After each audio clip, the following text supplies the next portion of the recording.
Hello दोस्तों, welcome to your educational channel. मैं हूं आपकी एजुकेटर डॉक्टर अलका। जैसा कि आपको हमने पहले भी बताया था कि 1 जून से पहले हम आपका पूरा रिवीजन करा देंगे और कोशिश करेंगे कि पर डे जो है आपका 100, 200, 300, 400, 500 तक आपके जो एमसीक्यूज है वो डेली होते रहे और 10 दिन में हम सिलेबस कंप्लीट करा देंगे। इसी इसी क्रम में हम आज आदिकाल से जो पूछे गए यानी कि पहले पूछे जा चुके हैं, पीवाईक्यू है ये, 100+ एमसीक्यूज यहाँ पर हम लेकर आए हैं और कोशिश करेंगे कि इसको हम 20 मिनट में आपके लिए कंप्लीट कर दें। तो अभी हम कोई भी फालतू बात नहीं करेंगे, आपसे कोई भी एक्स्ट्रा बात नहीं करेंगे। बस अब हम डेडिकेट कर रहे हैं ये वाला वीडियो 20 मिनट में 100 एमसीक्यूज के लिए, ठीक है, एमसीक्यूज के लिए। तो चलिए शुरू करते हैं। आदिकाल के हमने यहाँ पर ये जो हमारी पीडीएफ है इसमें क्या है आपके 100+ एमसीक्यूज है, पर अभी हम करेंगे केवल जो आपके 100 एमसीक्यूज है, हम उनको बस यहाँ पर शुरू करेंगे। तो चलिए देखते हैं आदिकाल नाम किसने दिया। ठीक है, आदिकाल नाम किसने दिया है, तो हमको पता है कि आदिकाल का जो नामकरण है वो हमको हजारी प्रसाद द्विवेदी ने दिया है। ठीक है, और इसके अलावा भी रामचंद्र शुक्ल ने वीर गाथा काल नाम दिया है और आपके जो विश्वनाथ प्रसाद हैं उन्होंने क्या नाम दिया है, वीर काल नाम दिया है। ठीक है, आगे हम देखते हैं कि जो आदिकाल का प्रथम कवि किसे माना जाता है। ठीक है, आदिकाल का प्रथम कवि किसको माना जाता है, तो हम सबको पता है कि आदिकाल का प्रथम कवि सरप्पा को माना जाता है। नेक्स्ट देखते हैं राहुल सांकृत्यायन ने हिंदी का प्रथम कवि किसको माना है, तो राहुल सांकृत्यायन ने हिंदी का प्रथम कवि सरप्पा को माना है। ठीक है, आगे देखते हैं निम्नलिखित में से स्वयंभू की रचना कौन सी है, तो स्वयंभू की रचना कौन सी है, पयुम चरियु। क्या है स्वयंभू की रचना, पयुम चरियु। ठीक है, नेक्स्ट देखते हैं हम आलखंड किसकी रचना, आलखंड या आलाखंड, ये है आपकी जगनिक की रचना। ठीक है, पाहुड़ दोहा किसकी रचना है, तो ये जो पाहुड़ दोहा आपकी रचना है ये है राम सिंह की। ठीक है, ये तो ऐसे प्रश्न है आपसे कि अगर आपको प्रश्न पढ़े ना तो आपको फटाक से 1 सेकंड भी नहीं लगना चाहिए और आपको इनका नाम याद आना चाहिए। आदिकाल को वीर गाथा काल नाम किसने दिया, जस्ट अभी मैंने आपको बताया, आचार्य रामचंद्र शुक्ल ने नाम दिया है। ठीक है, नेक्स्ट देखते हैं हम 11वीं शताब्दी में राम सिंह की जो दोहा काव्य परंपरा में आने वाली कृति कौन सी है, राम सिंह की अभी मैंने आपको यहाँ पर बताया वो क्या है आपकी पाहुड़ दोहा। और ये जो परमात्म प्रकाश है ये जोइंदू की है। ठीक है, जोइंदू का अन्य नाम क्या है, ये आपका क्या है, ये है आपका पाहुड़ दोहा। ठीक है, अगला हम देखते हैं आपका प्रश्न नंबर 9। इसमें हम देखते हैं शालिभद्र सूरी को हिंदी का प्रथम कवि किसने माना है, तो किसने माना है, गणपति चंद्र गुप्त ने माना है। आगे हम देखते हैं चारण काल किस काल का दूसरा नाम है, मतलब आधुनिक काल और भक्ति काल, रीति काल और आदि काल में चारण काल किसका नाम है, तो ये काल नाम है आदि काल का। ठीक है, आगे हम देखते हैं उपदेश रसायन किसकी रचना है, उपदेश रसायन किसकी है, जिनदत्त सूरी की रचना है। आगे देखते हैं हिंदी लिखने वाला प्रथम मुसलमान कवि कौन सा है, मुसलमान कवि कौन सा है, तो यह है आपके अब्दुल रहमान या अब्दुल रहमान। ठीक है, सॉरी आदिकाल में, सॉरी आदिकाल में हम देखें तो हमें अमीर खुसरो का नाम देखने मिलता है। किसका नाम देखने मिलता है, अमीर खुसरो का नाम देखने मिलता है। उसके बाद अब्दुल रहमान। हिंदी साहित्य की प्रथम रचना कौन सी है, हिंदी साहित्य की जो आपकी प्रथम रचना है वो कौन सी है, तो प्रथम रचना जब आपके लिए आए तो वो आपकी है श्रावकाचार और प्रथम कवि जो है वो सरहप्पा, दोनों में बहुत अंतर है। भरतेश्वर बाहुल वाली जो रास है वो किसकी रचना है, तो वो है आपकी शालिभद्र सूरी की रचना है। नेक्स्ट देखते हैं 15। 15वें वर्ण रत्नाकर किसकी रचना है, तो वर्ण रत्नाकर है ज्योतिरीश्वर ठाकुर की रचना है। ठीक है, आगे हम देखते हैं कि जो आपके मैथिली कवि कौन है इनमें से, तो हमको सबको पता है कि मैथिली कवि कौन है, जो विद्यापति हैं। ठीक है, अमीर खुसरो की रचना इनमें से कौन सी है, तो पदावली नहीं हो सकती, पयुम चरियु नहीं हो सकती है, उनकी दो सुखने, परमाल रासों में से उनकी जो रचना है वो है दो सुखने। आगे हम देखते हैं कि शुक्ल जी के अनुसार आदिकाल का समय क्या है, तो शुक्ल जी के अनुसार ये विक्रमी संवत में दिया हुआ, तो हमको वैसा का वैसा ही देखना है, तो उनके अनुसार है 1050, 1050 से लेके 1375 ईस्वी विक्रम ईस्वी। ठीक है, आदिकाल को संक्रमण काल नाम की संज्ञा किसने दी है, तो संक्रमण काल किसने नाम दी है, राम खिलावन पांडे ने दी है। श्रावकाचार्य रचना किसकी है, तो ये श्रावकाचार्य जो रचना है आपकी देवसेन की है। ठीक है, किसकी है, देवसेन की। राउल वेल कृति क्या है, ये पूछे खंड काव्य है, गद्य काव्य है या चंपू काव्य है, तो उत्तर होगा आपका चंपू काव्य। हजारी प्रसाद द्विवेदी ने हिंदी का प्रथम कवि किसको माना है, वेरी इंपॉर्टेंट, तो हजारी प्रसाद द्विवेदी ने हिंदी का प्रथम कवि माना है अब्दुल रहमान को। जॉर्ज ग्रियर्सन के अनुसार आदिकाल की अवधि क्या है, आदिकाल की अवधि जॉर्ज ग्रियर्सन के अनुसार, क्योंकि इस पे हम जब काल विभाजन देखते हैं तो ये बहुत इंपॉर्टेंट हो जाता है, ये आपके सिलेबस में है काल विभाजन इतिहास लेखन। तो जॉर्ज ग्रियर्सन के अनुसार आदिकाल की जो अवधि है वो है आपकी 700 विक्रमी संवत से 1400 विक्रमी संवत तक। रामकुमार वर्मा ने संधि काल के अंतर्गत किस साहित्य का विवेचन किया है, तो रामकुमार वर्मा ने संधि काल के अंतर्गत सिद्ध और जैन साहित्य का विवेचन किया है। किस विद्वान ने अपने इतिहास ग्रंथ में अपभ्रंश साहित्य को हिंदी साहित्य से अलग बनाकर उसे पूर्व पीठिका के रूप में सम्मिलित किया है, तो किसने किया है, आचार्य रामचंद्र शुक्ल ने। ठीक है, आगे देखते हैं, निम्न रचनाओं को कालक्रम के अनुसार व्यवस्थित कीजिए। तो हम सबसे पहले देखेंगे इसमें क्या उत्तर होगा हमारा, पहले आएगा आपका कुवलय माला, कुवलय माला के बाद आएगा राउरवेल या उक्ति व्यक्ति प्रकरण, फिर कीर्तिलता, ये लगभग कीर्तिलता 13वीं 14वीं शताब्दी के आसपास है। सिद्धों की जो साधना में शून्य का पूरक तत्व क्या है, पूरक तत्व क्या है इसमें, सिद्धों की जो साधना है उसमें देखेंगे ज्ञान, ज्ञान क्या है, पूरक तत्व है। आदिकाल को बीज वपन काल किसने नाम दिया, तो वेरी इंपॉर्टेंट, किसने, महावीर प्रसाद द्विवेदी ने दिया है। ठीक है, आत्मबोध किसकी रचना है, वेरी इंपॉर्टेंट, ये रचना है आपकी गोरखनाथ की। ठीक है, किसकी रचना है, गोरखनाथ की। आगे हम देखते हैं उस समय, अच्छा ये जो गोरखनाथ की जो रचना है ना आत्मबोध, इसी नाम की एक रचना है आपकी शंकराचार्य की भी, किसकी है, शंकराचार्य की, शंकराचार्य। ठीक है, उस समय जैसे गाहा था या गाथा कहने पे प्राकृत का बोध होता, वैसे ही दोहा कहने पे अपभ्रंश या प्रचलित काव्य भाषा का पद्य समझ जाता है। ये जो स्टेटमेंट है ये किसने दिया, ये कथन किसने दिया, तो ये दिया आपका रामचंद्र शुक्ल ने दिया। विद्यापति ने कीर्तिलता की रचना किस भाषा में की है, वेरी इंपॉर्टेंट, उन्होंने की है अवहट्ट में की है। आगे देखते किस ग्रंथ में बनारस और आसपास की संस्कृति और भाषा आदि पर अच्छा प्रकाश पड़ता है और उस युग के काव्य रूपों के संबंध में भी थोड़ी बहुत जानकारी मिलती है। ये किस रचना के बारे में बात की गई है, तो ये उक्ति व्यक्ति प्रकरण ग्रंथ के बारे में बात की गई है। सबसे पहले चौपाई और दोहों की परंपरा का प्रयोग किसने किया था, वेरी इंपॉर्टेंट, सरहप्पा ने किया था। ठीक है, हजारी प्रसाद द्विवेदी ने रासों की उत्पत्ति किससे मानी है, तो उन्होंने रासक से मानी है। आगे देखते हैं हम किस ग्रंथ, रासो ग्रंथ के अध्याय अखंडों का विभाजन समय के रूप में किया गया है, तो किसका किया गया है, पृथ्वीराज रासो का 69 या 69 समय। बौद्ध गान और दूहा किनकी रचनाओं का संग्रह है, किसकी रचनाओं का संग्रह है, सिद्धों की, और इसका जो संपादन है वो किसने करवाया था, हर प्रसाद शास्त्री ने। ठीक है,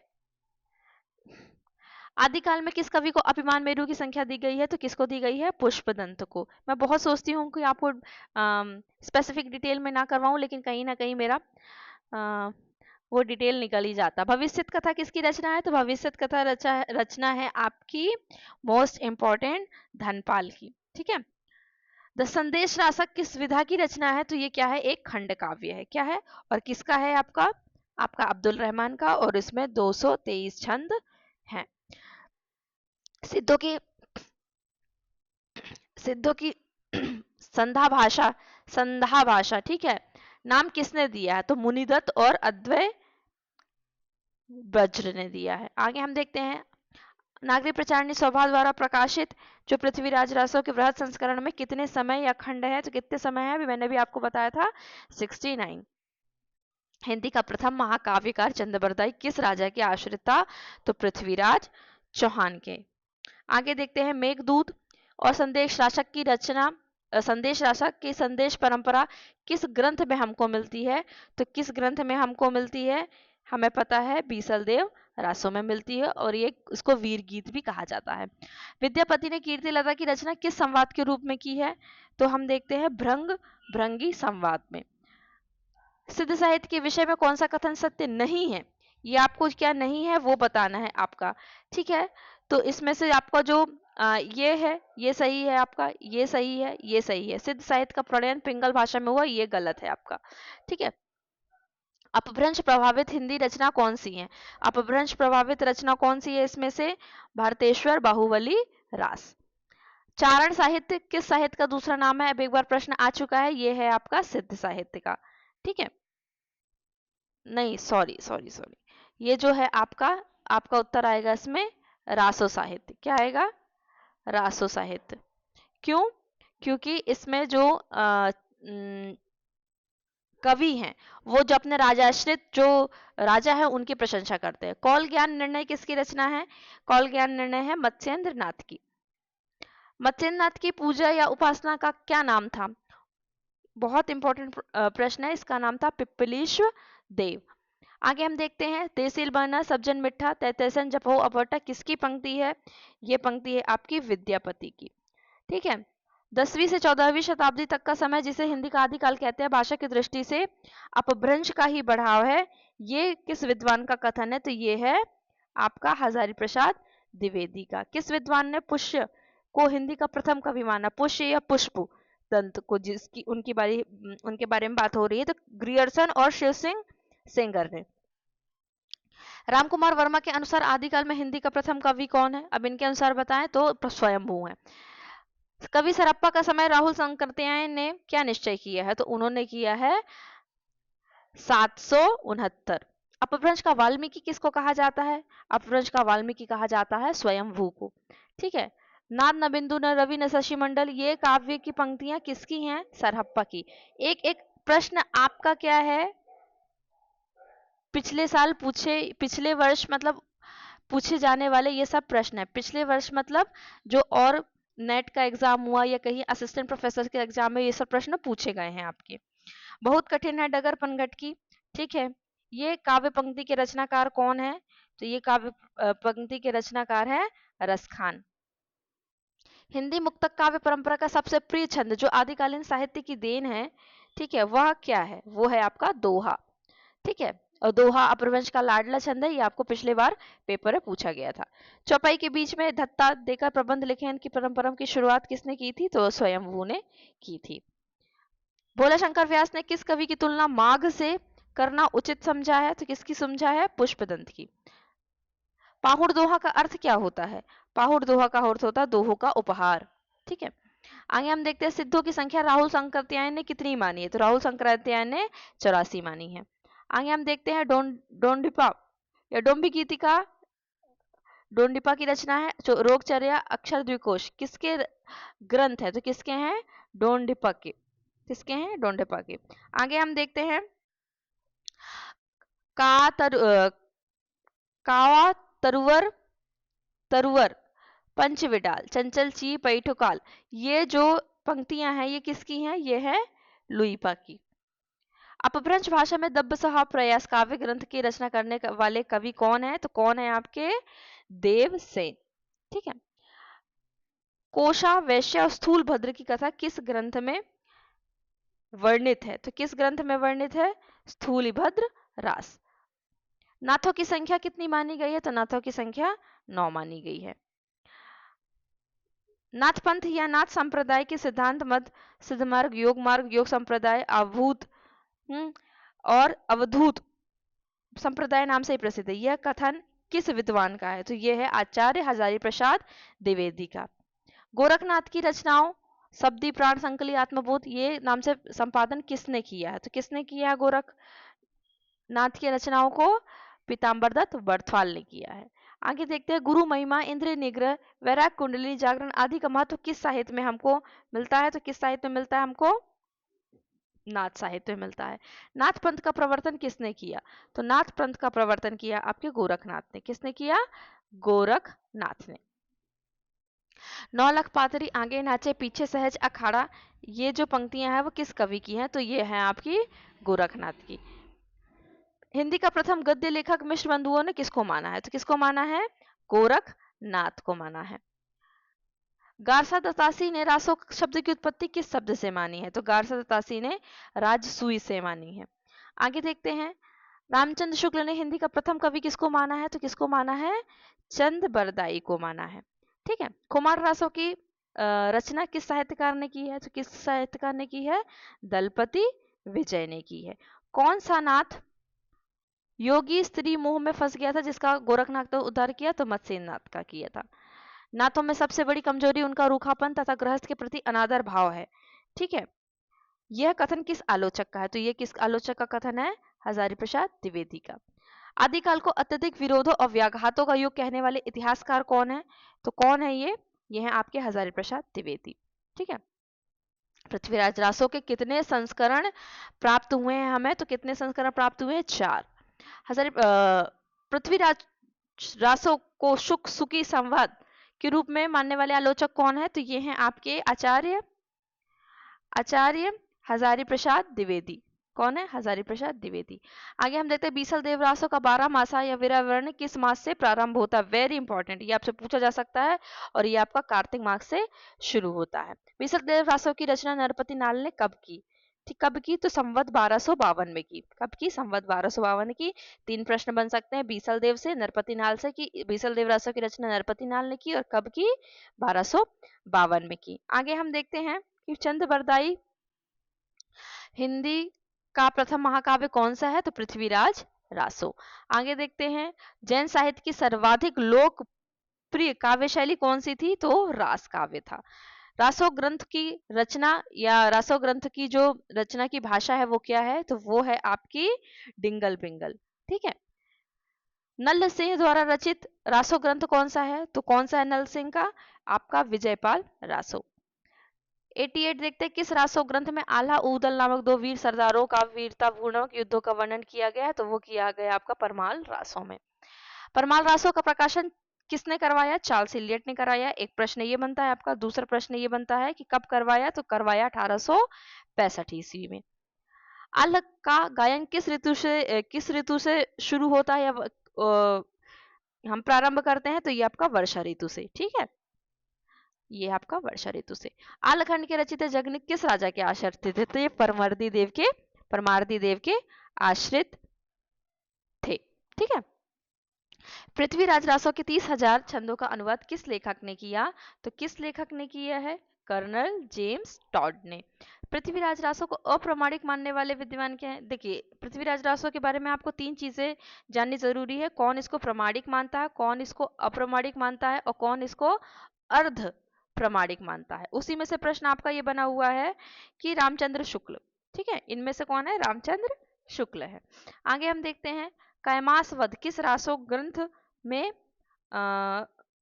विद्यमान है या किस ग्रंथ का प्रसंग है? तो ये किस ग्रंथ का प्रसंग है? पृथ्वीराज रासो का। आगे हम देखते हैं उक्ति व्यक्ति प्रकरण नामक व्याकरण ग्रंथ किसने लिखा है? तो दामोदर शर्मा ने लिखा है। आगे हम देखते हैं शिलांकित कृति राउरवेल के रचित जो रचयिता है वो कौन है? तो वो है रोड़ा कवि। ठीक है। आगे हम बढ़ते हैं विद्यापति की प्रसिद्धि का प्रमुख आधार ग्रंथ कौन सा है? तो कौन सा है? पदावली। कौन सा है? पदावली। नेक्स्ट हमारा है आदिकाल में खड़ी बोली ब्रजभाषा अरबी फारसी में रचना करने वाले एक मात्र कवि कौन है? तो कौन है? ये है आपके अमीर खुसरो। आगे देखते हैं हम कीर्ति लता कीर्ति पताका गंगा वाक्यवली है ना, रचनाएं किस कवि की है? तो ये है आपकी विद्यापति की। आखिरी प्रश्न हम देखते हैं जयचंद्र प्रकाश ग्रंथ के रचनाकार कौन है? तो ये हैं आपके भट्ट केदार। कौन है आपके?